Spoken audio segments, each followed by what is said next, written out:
pleasure to introduce Dr Pania Te Maro, who is a mathematics educator based at Massey University, and she's currently a senior lecturer teaching in initial teacher education, the graduate diploma program. And I've had the pleasure of working with Pania recently on some work we've been doing, so it's been great to reconnect. Her PhD, Mai Inara o Mua, dialectical and knowledge power relationships in the interactions of kura with maths education, is the topic of Pania's talk today. Please welcome Dr Pania Te Maro. Oh, ngā mihi, nā koe. Mihi nui kia koe, koutou koto rōpū whakahaere nei ahuatanga. Thank you so much for inviting me to do this presentation that I did, and hoping that it resonates with people. So, tuatahi me mihi kia koutou, me whakamohio ko ai tēnei, ka taia te kite I ngā pikitia. So you can see in the pictures, ko hikurangi tuku maunga, ko waiapu tōku awa, ko Ngāti Porou tōku iwi, ko pōkai tōku marae, ko pōkai te wharenui, ko Pania Te Maro tōku ingoa, and I've got photos of my family in there, and you can see a couple of clips about maths.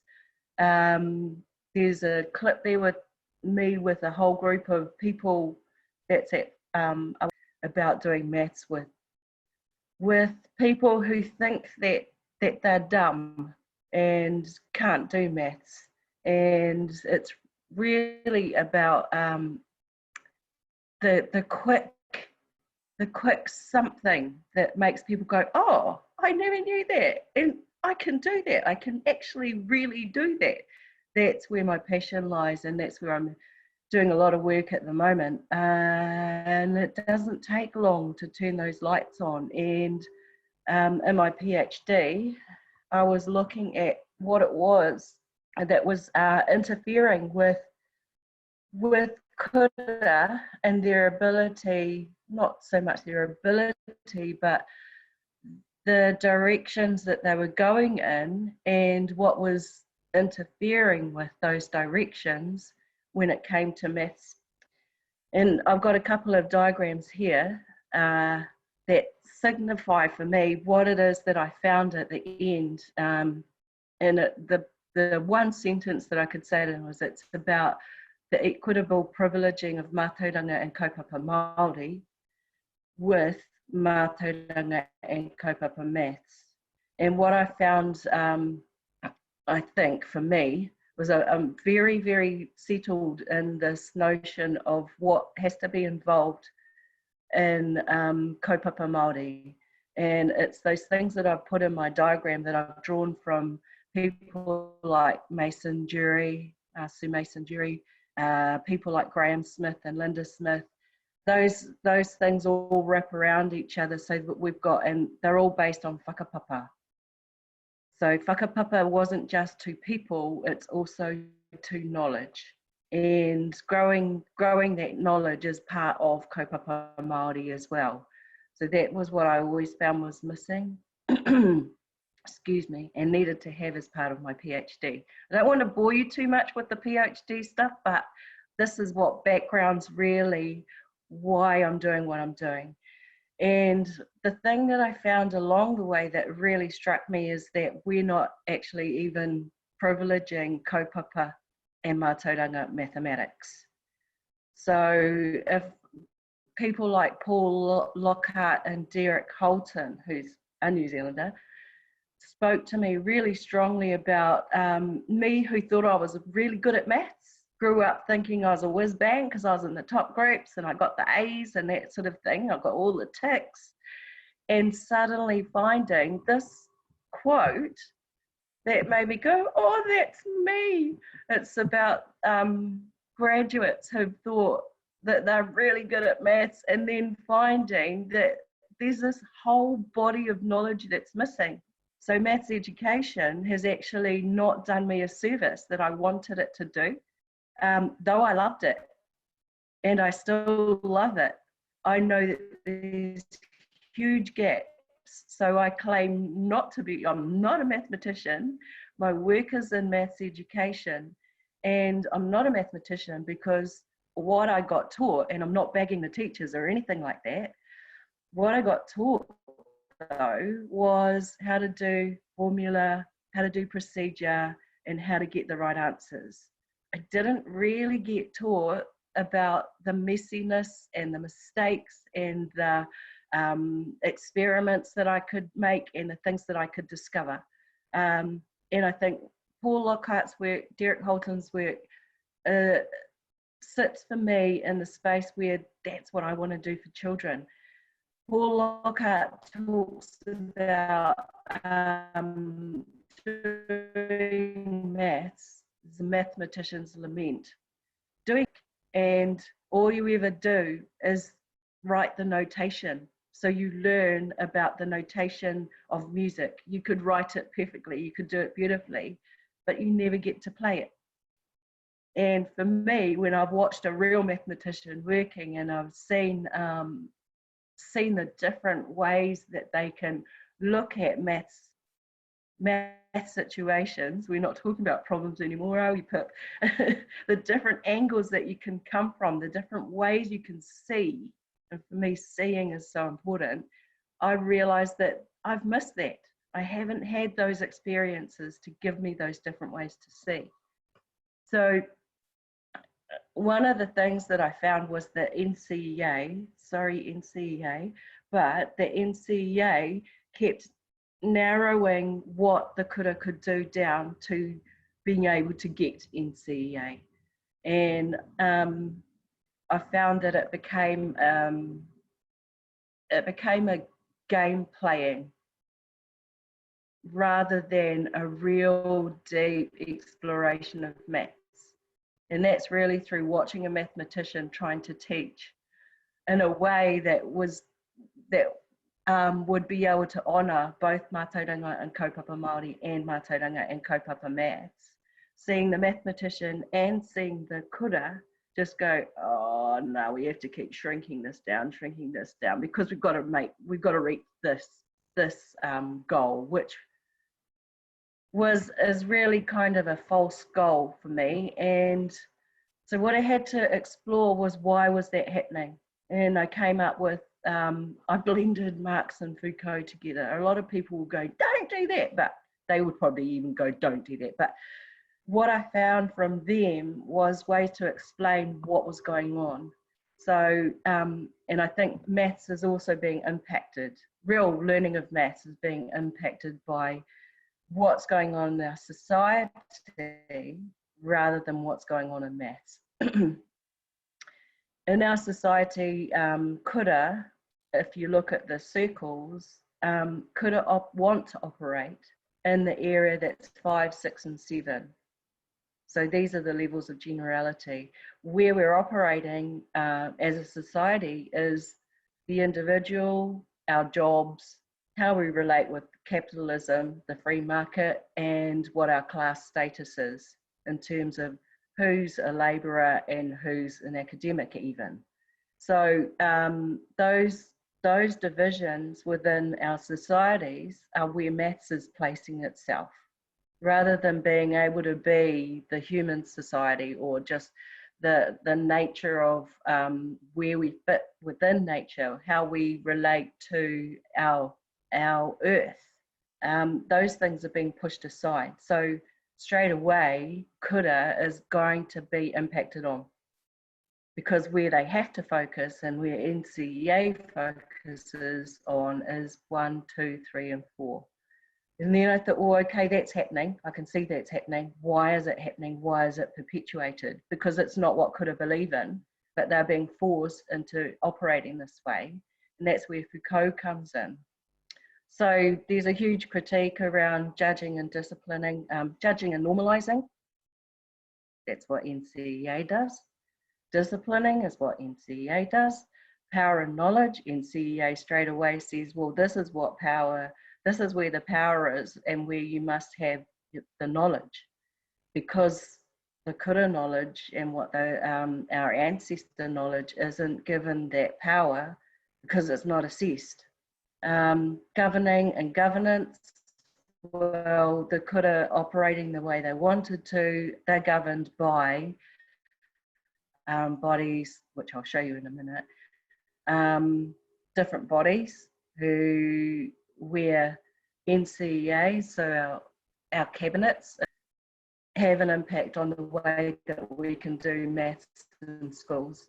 And subjectifying discourses is really the way that people start to see themselves, right from 5-year-olds, when they might get that look, you know, the rolling eyes of the teacher who can't help themselves. And a child straight away knows, I'm not good at this. And everybody keeps saying, well, maths is the world. And for me, that's so disempowering for a child who thinks maths is the whole world. It's not coming on screen. Therefore, I'm not a part of the world if I can't do maths. And that, I think we're not conscious enough. It can start to format children's identities from such an early age. That's sort of the thing that I want to stop happening. But maths is given such huge power to format identities. And it's not maths, that's the thing. It's not maths that's given the power, it's the way that people are instrumentalizing maths to shape the way we think about the world. So this is the part that bugs me about how maths is being impacted. It's being used as that tool that gets people through into higher education, into jobs. It's the measuring tool that we use. Why isn't art used as that measuring tool? Why isn't any other discipline used as that measuring tool? Why have they chosen maths as the one that says where we sit in society? And and then the maths gets narrowed down to this set of ideas that isn't the full body of maths. I remember using set theory, learning set theory when I was at school. Yes, I'm old, but you know, the whole Venn diagrams, intersecting sets, knowing how things connect together. It's not in schools now. And we're working with Pip recently. I could see there was a room full of people really good at making those connections. And I think that's part of what we used to do in teaching maths. And I think that's a part of what we've lost. So transitioning even through schools and how kids are being able to make those connections and transitions, that sort of thing, I don't think we're doing well. Anyway, so maths being instrumentalized is part of what, oh, sorry, I didn't mean to do that. Part of what this diagram is about. It's Bentham's panopticon, and the way that we're surveilled, and therefore what we think is necessary, maths has been drawn in and used for that purpose. And my whole drive is about making sure that we check out this surveillance. I know it sounds like you know, these theories that are going around at the moment. What do they call them? Conspiracy theories. But honestly, the impact on kura was just obvious about where they were allowed to spend their time, their activity, what spaces they were working in. So it's about being aware and keeping an eye on those sort of surveillance tools, and they're all there. It's even PISA, sorry, PISA is an international tool for keeping us all on the same track. How does something like that work internationally when we're all from such very different contexts? Our curriculum, the way that we assess, our reporting, it all seems to drive for me into this diagram here, I keep talking about children in the way that we herd them like cattle, and a society where all the cattle, we all, when I drive to school every day, I see these children walking to school, and I see cattle walking to be milked. And for me, it's just such an impactful thing. Why are we doing what we're doing the way we're doing it? So I actually really like the cow that's standing there staring at the photographer. And then, oh, this other diagram, I'll make it go quickly. For me, it's like we've been doing this with hens, and we're actually doing it with our children. Do we really want to be doing this sort of thing? I'd rather be the picture facing me, I'm facing it on the right. And I'd rather that our children get to be the picture on the right rather than the battery hens, which if we think really carefully, that's what we're doing to our children. What's that got to do with maths? It's what we're doing to maths as well. We're keeping it into small cages, and we're not allowing that discovery to happen for our children. So this is the way that I've seen math being able to operate in kura. The way it's operating at the moment is on my left. Mātauranga mathematics education is centralised. It's iwi, knowledge of the kura, and where they're drawing that knowledge is put back into the background.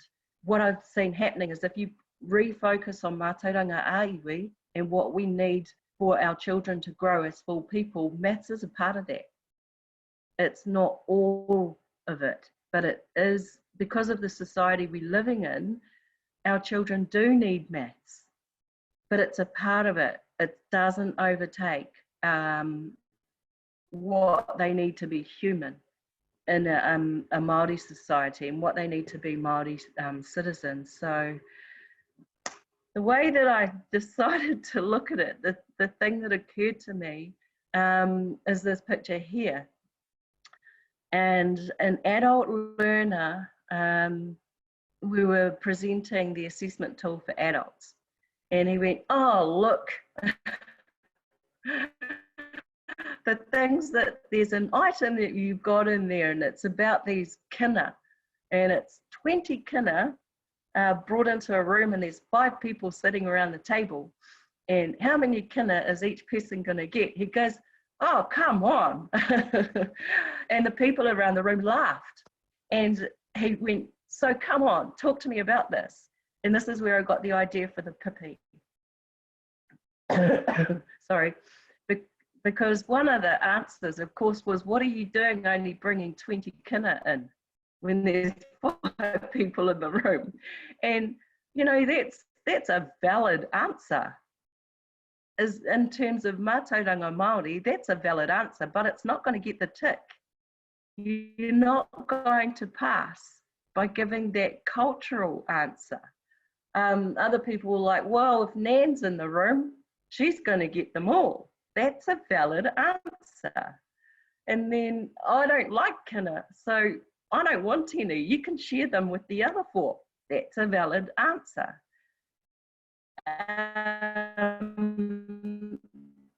So one of the obviously, it's like, be really careful. You're confusing then mātauranga Māori with mātauranga maths. And it's got a real impact in terms of, if kids aren't around this sort of thing, they've been already disconnected from mātauranga Māori, you're teaching them that you can distribute kai in that way. And that's colonizing. So that's a real problem. That's the actual problem, not the can I do this maths. So what I did with the tamariki at the kura was I went, okay, I need to make sure that they see the very real distinction between kaupapa Māori and mātauranga Māori and kaupapa and mātauranga maths when I do this work with them. And I want to make sure that they're not given the messages that are incorrect about kaupapa Māori. So I thought, pipis will do it, and presented to them this problem about four koia and korauā, different families in different houses. And a family, this is a true thing that happened. So there was a family who used to go around, they'd go and get the pipis for these korauā, for these kaumātua, because the kaumātua couldn't go and get them. And they had 4 households to distribute them to. So I said to the kids, okay, if you've got, you collected 120 pipi, and you got your buckets of pipi, and you go around to these korauā, these kaumātua, and you say, there's 4 houses, ane to the kaumātua, here's my 120 pipis, you can have 30. So I got them to do the maths problem, right? And they go, yep, that's 120 divided by 4 is 30, right? And I said, so if you could go up to that kaumātua's house and you go, you can have 30 pipi, what do you think's going to happen? And they were looking like, oh, no, you can't do that, fire. They just will take what they want, and they might not want any fire, and some might want more because they're going to have their mokopuna staying with them. And so, okay, ka pai. So in this instance, which is the mātauranga Māori and which is the mātauranga maths? Now, they were really easily able to say which is which. And, you know, we talk about contextualizing maths so it fits with their real world, but maths doesn't do distribution in the real, you know, it doesn't do it the same as their real world kaupapa does. They're quite distinct. And so that, well, hea tāhua te kaupapa Māori. It's beautiful the way we do things in Māori. We just distribute according to what people need. Ka pai. Now, in maths, what do we do there? And they go, well, actually, whai mehemea ka whakawehe, you know, if you've got a hoto, a fraction, or you're dividing, it has to be orite whaia. That's right. So they know this rule about maths. It's a maths rule. It has to be exactly the same. Orite. Ka pai. So if you divide, then it's okay to go 120 divided by 4 is, but that's not the Māori way, is it? No, whaia, ka pai. So we know now that there's a difference in these worldviews, right? He rerekē. I whaia. Okay, so we're going to do this now. Is this kaupapa Māori or is it kaupapa maths? Oh, kaupapa pāngarau whaia. So what I did was deliberately make sure that the kaupapa and whatever problem we were doing, we could make the distinction between, is it a Māori way of doing it, then we do the Māori way of doing it, and now is it a maths way of doing it, and we do the maths way of doing it. Both worlds equally beautiful, and we can, Tony Trinick is also doing this work, and I don't want to steal his work, but we worked together in Auckland one time with some kaiako from Kura, and he brought in the problem about fish. When you go fishing in, excuse me, in Te Whanua Apanui, then you have to make sure you distribute a certain amount of fish first to certain people.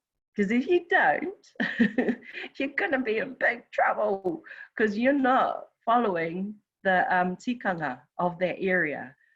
So there's that way of looking at distribution as well. Because when I was doing the pippies, he was like, oh, but you got to be careful. I went, yeah, you wait. And then he told that story later.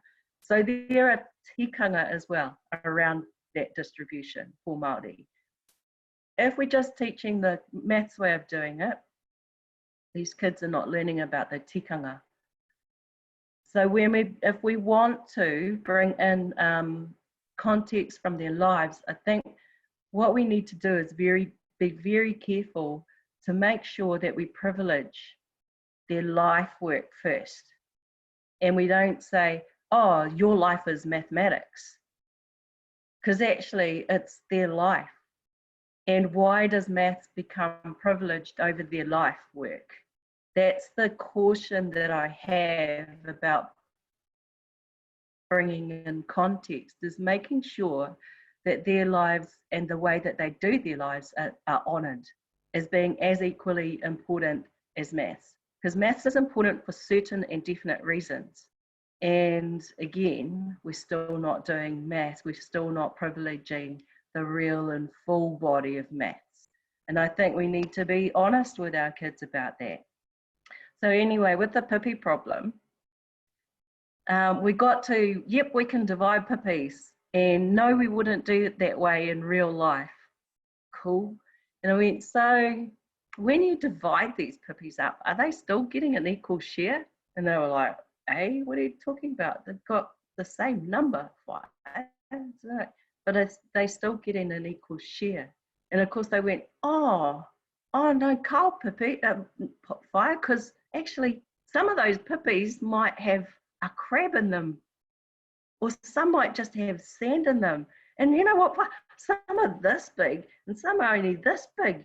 So no, they're still not getting an equal share. And I was like, okay, so, well, how do you make sure they do get an equal share? And they'd sat and they'd talked across each other. And this is the beauty of it. They were loving talking about this. They just, it was really cool. We've never had such a good time doing this. And, it was just that broadening of being able to talk about a whole lot of different things where maths was a part of it. So eventually someone sort of went, fire, te taumaha fire. And they were so quiet. It was funny how they were so quiet. They didn't want to be wrong.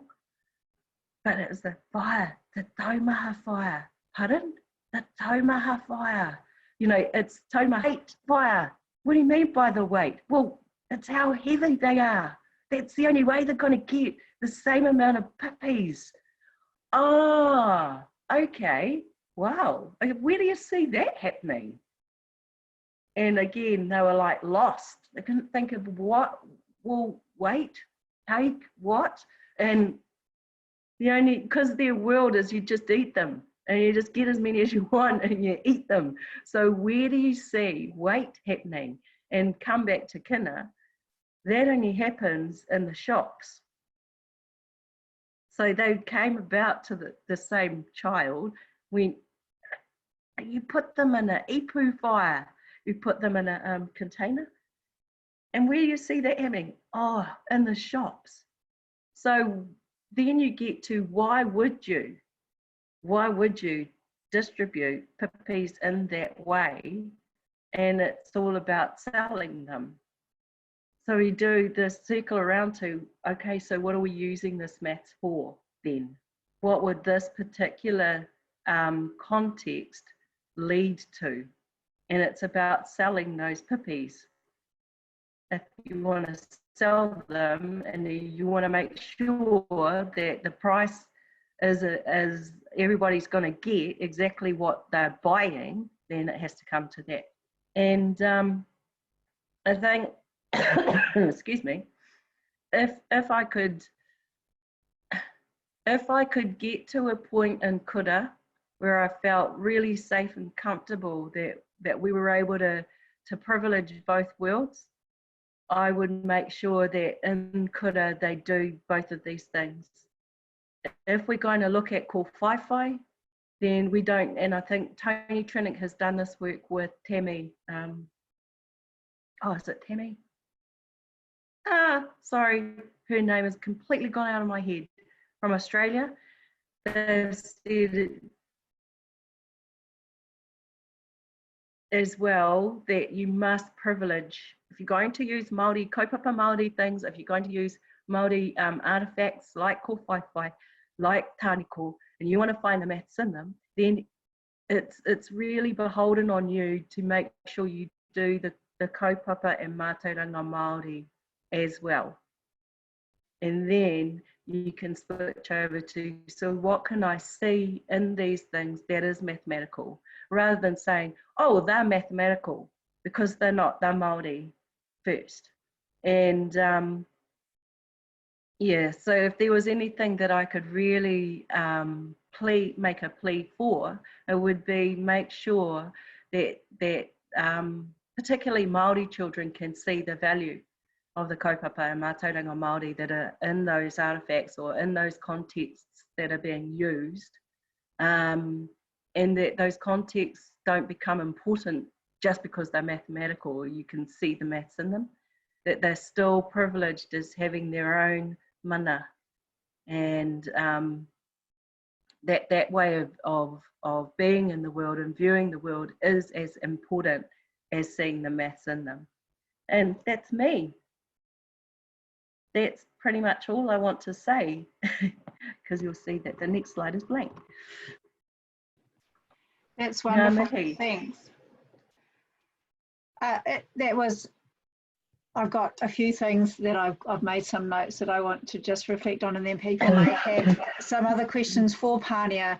I think there's some powerful images that you've given us to take away to challenge our thinking, definitely about how we enact mathematics curriculums in our schools, and about what we are going forward then to what we're privileging. But I also like the way you use it's almost like a hat. Are we focusing on the kaupapa and mātauranga Māori, or the kaupapa and mātauranga mathematics? And which one are we talking about, and actually making that distinction for the students?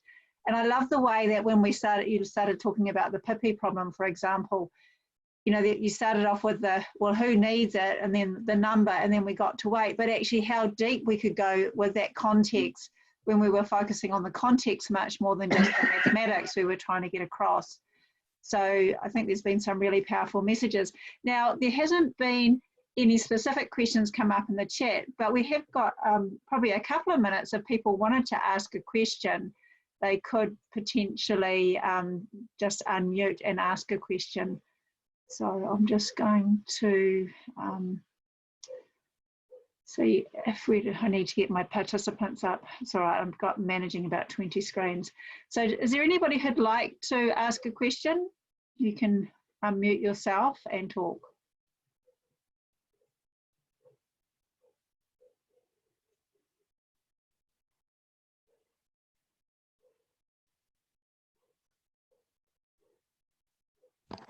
It's Melissa here from Te Aho o Te Kurapaunamu in the Correspondence School. Somebody put up a question that I'd like to also ask is the pipi problem. That was really interesting. Do you know where we could get other ideas or resources for more mātauranga Māori related activities, Pania? Actually, no, I don't. Because it came about because of somebody noticing how these kinds of contexts were being used or not properly used. They're coming from Māori situations. So a lot of people in primary schools, what I know more about primary than secondary, do things like looking at ko whaiwhai, tuku for symmetry, looking at kapa haka. People have even thought about unpacking kapa haka and the maths in it, pōhiri, and it becomes a little bit token? Well, it changes. Not so much. Yeah, it changes what pōhiri is. Pōhiri is a natural and evolving. Every time you go into pōhiri, it happens as it happens. So mathematizing it feels very wrong. It's the only word I can think. It really doesn't sit right with you know, how long does it take to get from the gate to the door sort of thing. Sorry. Yeah. Melissa.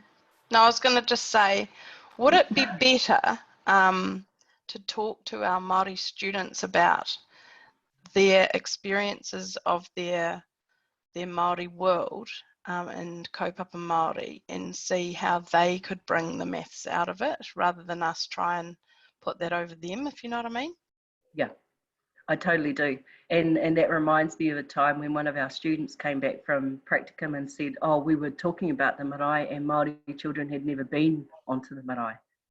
So they actually were then double whammied because the context was supposed to be Māori, but they'd never even been in that context. So dumb on both sides kind of thing came out for them. So because I we often assume our Māori students speak Māori and do a lot of things to do with their kaupapa and their whakapapa, and often that hasn't been the experience. So we have to kind of get to know them first before we can bring that into their learning program, I guess. Yeah. Actually, that brings in another note, though, in terms of what AMAO is looking at the moment, is that culturally sustaining, excuse me, pedagogies. So I guess the bigger answer for me to the original question is local iwi and what relationships we have with our local marae, because that's where we can look at the whare, or visit, look at the contexts that are going on for Māori at the moment, think about why those contexts are going on, and then there's like the picture I had, the mātauranga iwi, then what's the maths that's going to support in whatever contexts are going on in there. So that makes total sense. Culturally sustaining. Yeah, so for Māori kids that have been disconnected, they're now getting, there's that revitalisation and sustaining happening for them. Yeah. Thank you. Thank you. Thanks, Melissa. And is there anyone else who would like to ask a question? We are looking forward to seeing many of you again, and we welcome anybody who would love to present. This is an opportunity for sharing things we're doing in our classrooms, our research, what we're doing in kura. We'd love to have more people working in kura come and present. There's a level 3 to 4 fractions session coming up. We've yet to confirm that date. And for those of you that are looking forward to the end of year stats and calc days, that are on the 30th of November and the 1st of December, which are 2 days side by side. We welcome anybody who'd like to join the Maths Association, our Auckland Maths Association. You're more than welcome to join, and you can go onto our website and find information about that there. And we, and when I say we, Robin and I have been working on these for, what, about 6 months now, Robin, it feels like. And we really want to make sure that what we offer meets your needs as much as anything. So we really welcome feedback from you. And Robin will send an email out just to remind people, we only need you to fill it in once, but it's just nice for us to get some feedback to inform going forward. And as in the past, we will make as much as we can available on the website. So you just have to look for the AMAonline link and you can go in there. And kia ora mai. Enjoy your week next week practicing using te reo. Harira, I still get myself twisted with which is goodbye and which is hello. Anyway, kia ora to you all for turning up, and big, or nui, kia ora nui to Pania, and I've probably got that all wrong, Pania, but I was meant to say big thanks. No, that's awesome. I just want to say thank you